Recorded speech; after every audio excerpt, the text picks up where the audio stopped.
Bien, bonjour à toutes et à tous. Nous allons aborder cette note d'actualité sur le thème de l'adieu aux abeilles et aux papillons, avec un point d'interrogation, car évidemment, il y a de l'activité récente ces dernières années pour essayer de les sauver. Cette note d'actualité est bien sûr à rattacher à notre fonds de culture sociétale qui compte 800 heures de cours avec des PowerPoint illustrés. Ceci se rattachant à l'intelligence sociétale qui est une variante de l'intelligence artificielle scientifique. Il y a bien une forme d'intelligence sociétale et cela permet d'ailleurs de donner naissance plutôt à des citoyens, parce que la culture permet de penser, de réfléchir et d'inventer. C'est une forme de culture générale, mais appliquée à la société, bien sûr, sur fond de nébuleuse du cheval. La présente note d'actualité, suivant les autres notes qui ont déjà été présentées, a été élaboré à partir de deux sources, donc l'immense fonds documentaire du site et en principe nos dernières notes d'actualité, mais pour cette note-ci, il va y avoir une exception.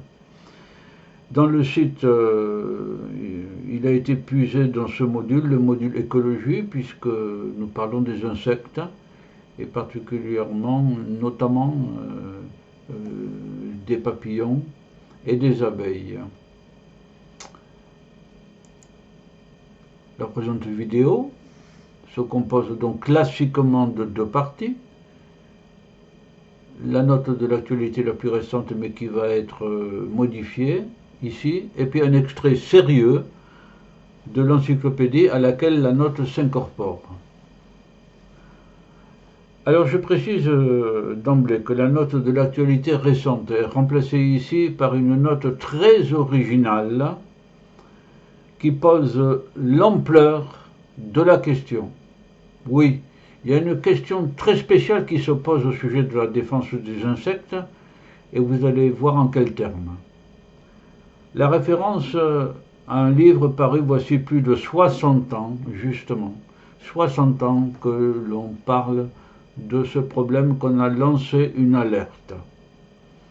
Pourquoi en est-on si peu en avant sur ce problème en 60 ans? Alors ce livre, le voici. Aujourd'hui, c'est un ouvrage singulier que je recommande aux lecteurs de lire, celui du romancier autrichien Günther Schwab, mort à 103 ans. Voilà une personne qui a vécu pour un homme longtemps, en 2006, et ça s'appelle La danse avec le diable, en allemand Der Tanz mit dem Teufel.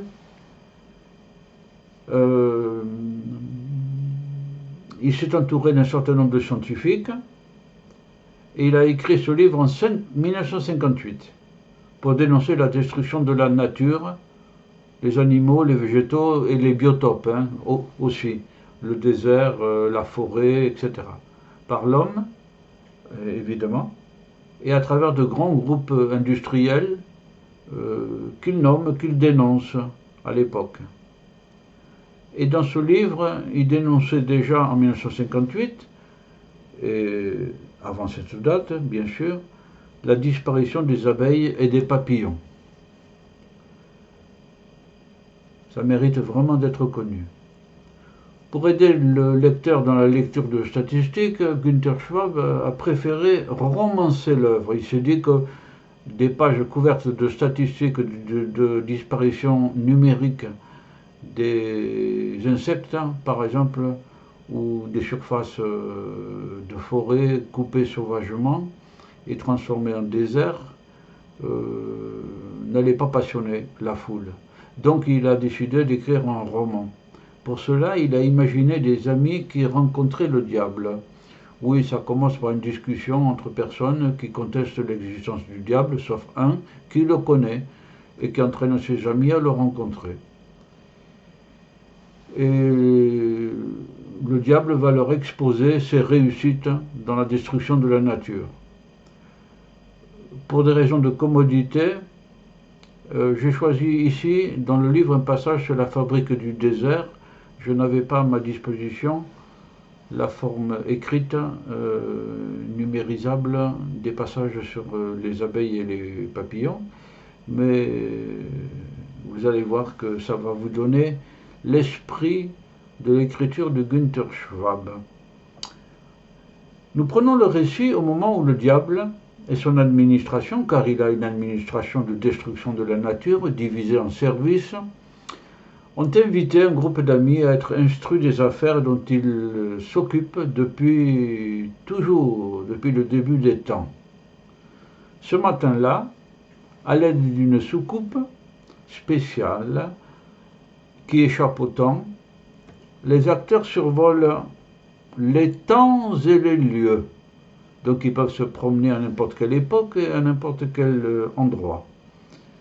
Ils en sont en Espagne au temps récent. Une petite note pour comprendre les dialogues. Le nom de Karst est le responsable administratif du diable pour la destruction des forêts. C'est son nom.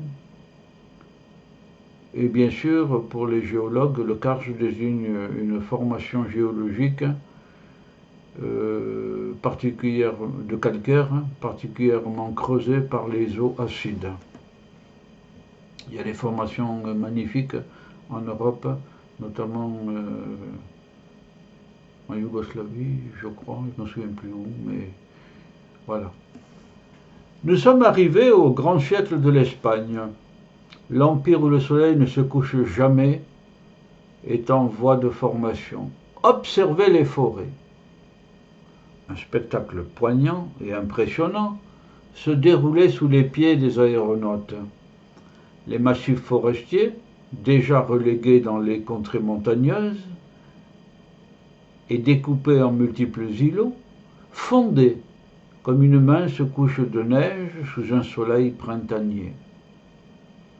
Les tons foncés et vert bleuté des bois disparurent du paysage et la couleur plus claire des steppes prit possession de vastes espaces. Oui, parce que là, il fait varier le temps. Il présente d'abord qu'il y avait des massifs forestiers, puis petit à petit, le diable fait voir ce qui s'est passé après l'intervention de son responsable, Karst. On croirait qu'un dangereux bacille ronge l'épiderme sain d'un être vivant, ne laissant derrière lui que la nudité du désert, fit remarquer Stein. C'est un des journalistes qui fait partie de l'équipe. Le responsable du diable, Karst, opina. Vous ne vous doutez pas à quel point vous venez de caractériser la fonction de l'être humain sur cette terre. Qu'ai-je besoin de vous expliquer encore? Les forêts d'Espagne ont été rongées par l'avidité et le besoin de puissance des hommes, et dans le même temps, ils ont ruiné la richesse du pays. 70 millions d'hommes ont jadis habité la péninsule. C'est tout juste si elle peut aujourd'hui en nourrir 25 millions. Cette nation, autrefois d'une importance mondiale, est aujourd'hui politiquement sans influence. Le démon des défricheurs l'a émasculé. Il ne reste plus que 8% du territoire des forêts primitives.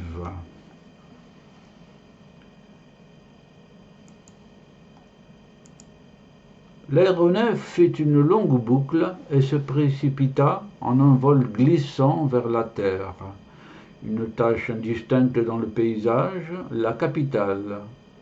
Tout autour un pays galeux, à l'exception de quelques taches vertes de surface réduite.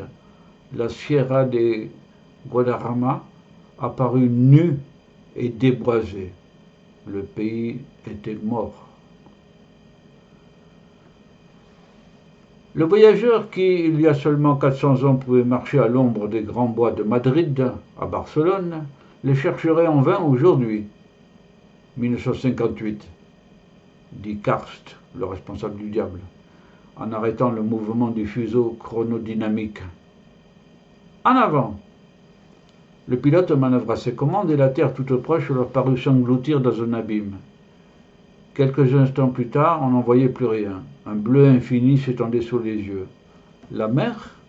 Demanda Françoise, une des journalistes et des amis là. Voilà. Karst, le responsable du diable, acquiesça. À cet instant, la terre apparut. Des côtes abruptes de granit rouge. Ils s'approchèrent, volant le long des rives. La côte d'Azur, expliqua le rapporteur. Observez-la, elle est dépouillée. Les lacs alpestres français, déboisés. Le lit des fleuves, à sec. La soucoupe volante fit un grand bond aérien vers d'autres montagnes presque totalement chauves. Les monts Apennins d'Étrurie, fit remarquer Karst. Observez les profondes vallées des fleuves Seigno, Lamone, Marzeno et Reno. Ils ont tous environ 90 km de longueur et ils sont complètement à sec, parce qu'il n'a pas plu depuis 15 jours et que les régions qui les alimentent sont complètement déboisées. Par contre, en période de pluie, ils deviennent des torrents sauvages et causent de nombreux dégâts. C'est vrai que ce passage renseigne précisément sur le rôle des forêts, dont on sait maintenant qu'elles jouent un rôle déterminant pour le climat. Alors, je me permets de citer un travail récent d'une université américaine, d'après laquelle la conversion d'une forêt en terre agricole au mois de juin, juillet, août en Europe ou aux États-Unis génère un accroissement de la température de 7 degrés. 7 degrés. Question supplémentaire qui n'a pas été traitée par cette université. Quelle est l'élévation de température aux mêmes conditions de temps s'il y a conversion de la forêt en lotissement avec le bitume, la tuile, le béton, elles sont encore 7 degrés de plus. Voilà. Voilà donc. La soucoupe volante fit un grand bond aérien vers une montagne totalement chauve. Les monts Apennins d'Étrurie, firma Karst. Oui, je reprends là. Oui, j'ai lu ça déjà. Par contre, en période de pluie, ils deviennent des torrents sauvages et causent de nombreux dégâts. Voilà une vue. On voit que c'est pelé. On voyait une infinité de points blancs dispersés sur les versants dénudés des montagnes. Mais on ne pouvait en distinguer la nature. « Qu'est-ce que cela » demanda Françoise. « Des chèvres, » répondit Karst. « Je les aime. » Sten se mit à rire. « Un diable qui aime les animaux. Je me demande quelle sorte de vertu nous découvrirons encore chez ces messieurs. » Karst le regarda en souriant. « Vous allez comprendre. Les chèvres sont mes collaboratrices les plus précieuses et les plus sûres dans le combat que je mène contre l'humanité. »« Vous exagérez, » déclara la jeune fille. « Pas du tout. Les chèvres sont capables de détruire la forêt, et ainsi la fertilité de pays entiers qu'elles rendent inhabitables aux êtres humains. Elles concourent ainsi à la ruine des peuples. » Eh bien, il faut savoir que le Code forestier français et surtout plutôt les anciennes coutumes forestières françaises de l'Ancien Régime d'avant 1789, donc, interdisaient toute la chèvre en forêt, que c'est une réalité, ça. Alors tout récemment, il y a quelques 10 ans ou 15 ans, beaucoup plus récemment donc, on a autorisé dans la région PACA le package des chèvres dans certaines conditions, dans la lutte contre la DFCI, la défense de la forêt contre l'incendie. Voilà. Nous passons à la suite. Boudeuse, Françoise lui tourna le dos. Je trouve les chèvres des animaux charmants. Elles sont intelligentes et gracieuses. Satan n'a-t-il pas pourvu toutes ces créatures d'un charme caressant et d'une grande intelligence? Demanda Karst en lui jetant un regard furtif. Dans ma lutte contre les forêts, les herbages à chèvres sont une de mes armes les plus efficaces. C'est pourquoi, dans ces pays pauvres, je soutiens l'élevage des chèvres par tous les moyens. En Italie, il y a 11 millions de chèvres et de moutons, et en Turquie 12 millions.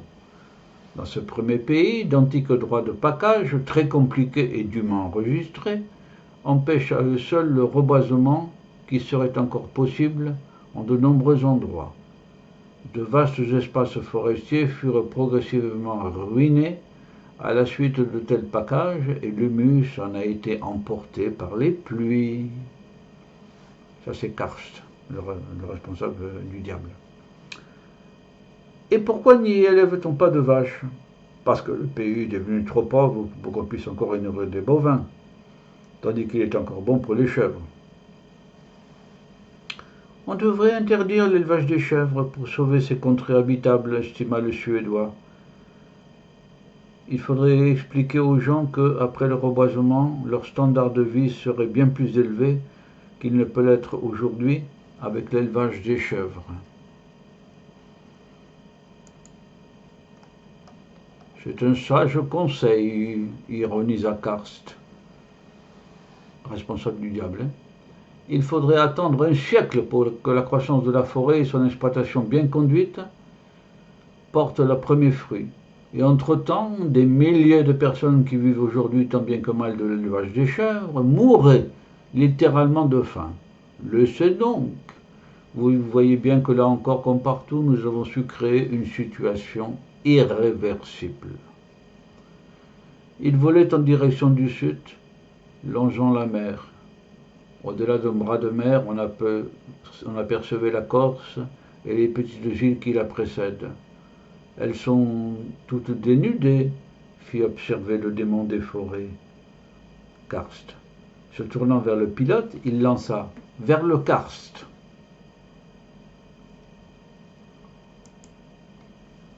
L'engin volant prit la direction de l'est, se souleva d'un bond au-dessus des Apennins et de la péninsule italique, fonça tout droit au-dessus de l'Adriatique, puis descendit et survola en un glissement plus lent un massif montagneux totalement dépourvu de végétation qui vibrait dans l'éclat surchauffé de la lumière solaire. Tenez-vous votre nom de ce pays? Non pas, répondit Karst. C'est le pays qui porte mon nom au contraire, parce qu'il est mon œuvre. Un paysage désespéré, n'est-il pas vrai? Jadis vivaient ici de grandes forêts de chênes et de pins noirs. Mes premières mesures dans ce pays remontent fort loin. Les Romains y abattirent déjà beaucoup de bois. Les Vénitiens encore bien plus. Ce qui resta fut détruit par les autochtones et les chèvres. Une fois les forêts disparues, les oliveraies dépérirent. Les riches aïeux eurent de misérables petits-fils. 250 000 hectares furent ainsi transformés en un désert de pierre. J'ai lu quelque part que l'on fait de vigoureuses tentatives de reboisement, fit remarquer Alfred. Rien à faire. Il y a plus d'un siècle qu'elles furent entreprises. Le résultat est maigre parce que l'humus a été emporté par les eaux. Il faudrait le reporter sur les pentes des montagnes. Mais où le prendrait-on? Le soleil chauffe le rocher. Et le livre continue ainsi, où le diable, ou plutôt son directeur de ce service de désertification, expose ses réussites. Voilà. Par cet extrait, je vous ai montré simplement l'ambiance, l'atmosphère, comme on dirait dans le film de Marcel Carnet, Hôtel du Nord. Mais je vais arrêter la lecture et je vous recommande tout simplement de vous reporter à cet ouvrage que vous pourrez encore trouver sur Internet. Dans des pages précédentes, il parle de la destruction des insectes dont les abeilles et les papillons. Je ne les cite pas, je m'en suis expliqué là-dessus. Nous allons donc passer maintenant dans la deuxième partie, dans notre base de culture sociétale, à un extrait sur les insectes dont les abeilles et les papillons, sur l'actualité des 10 dernières années à peu près. Faisons une synthèse. Cela se rattache bien sûr, comme vous le savez, à l'intelligence sociétale. Notre documentation est synthétisée en modules au passage. Et vous voyez, c'est le module 4, écologie, qui est sollicité sur les insectes, les papillons, les abeilles, notamment.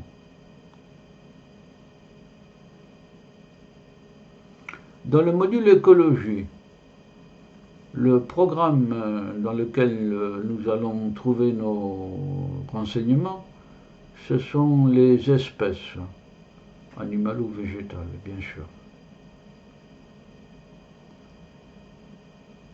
Donc, dans ce programme, quelque part, il y a un chapitre, puis il y a une section sur les insectes. Sur les insectes, là je vais directement à notre source. Donc, sur les insectes, voilà le plan. Nous avons un rapport de la Cour des comptes sur la pollinisation, car c'est fondamental.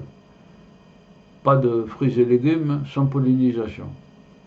Il y a un rapport du GIEC, on verra. On parlera ensuite des pesticides, de la disparition des insectes, il y a des notes globales sur ça, des abeilles, une polémique qu'on va voir, et puis une vue sur des choses que je n'ai pas pu mettre ailleurs. La Cour des comptes de l'Union européenne, en plus, c'est pas la Cour des comptes française, c'est celle de l'Union, publie un rapport. La Cour s'est penchée sur 2 documents. La stratégie européenne pour la biodiversité et l'initiative européenne pour les pollinisateurs.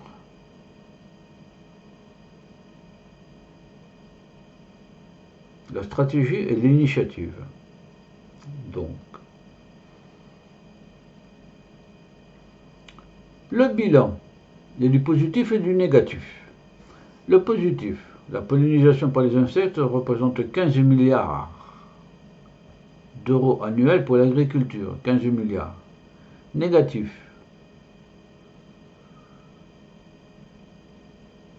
on dénonce d'abord un vocabulaire inadéquat.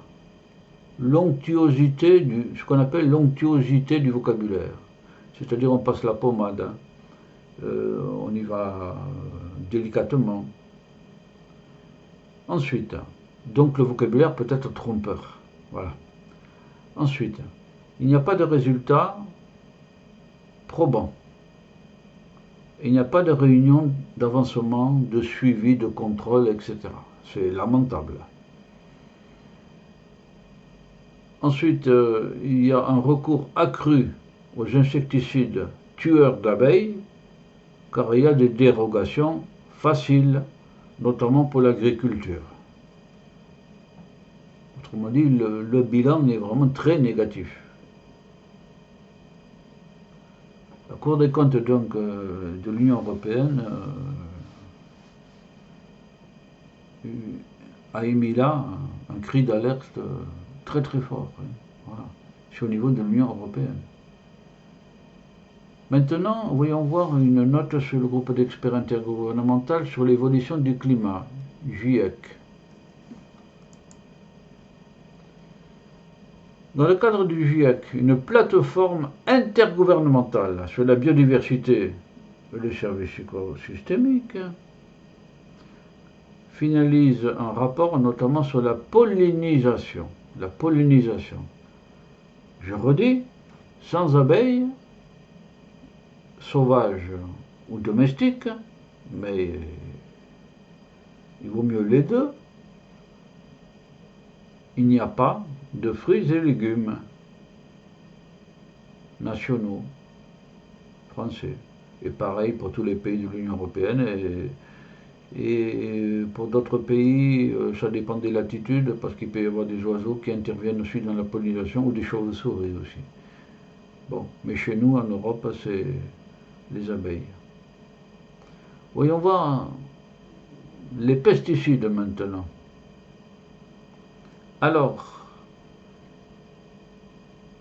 par souci de gestion du temps, je n'ai pas voulu être trop long, là nous sommes à 25 minutes déjà, donc nous allons passer à une deuxième vidéo d'une durée un peu inférieure, et nous allons aborder sur cette vue-là les pesticides, on verra la disparition des insectes, les abeilles, une polémique et des choses que je n'ai pas pu ranger ailleurs. Tout ceci se rattachant bien sûr à l'intelligence sociétale et à mon site bien sûr. Voilà. Eh bien, vous voyez que les pronostics de Günther Schwab en 58, là, avec l'intervention du diable, sont corroborés en ce qui concerne les insectes, les papillons et les abeilles, par le rapport de la Cour des comptes, notamment. Ça commence mal. Voilà. Eh bien, nous allons voir ce qu'il en est pour le reste. À tout à l'heure pour la poursuite de cet exposé synthétique.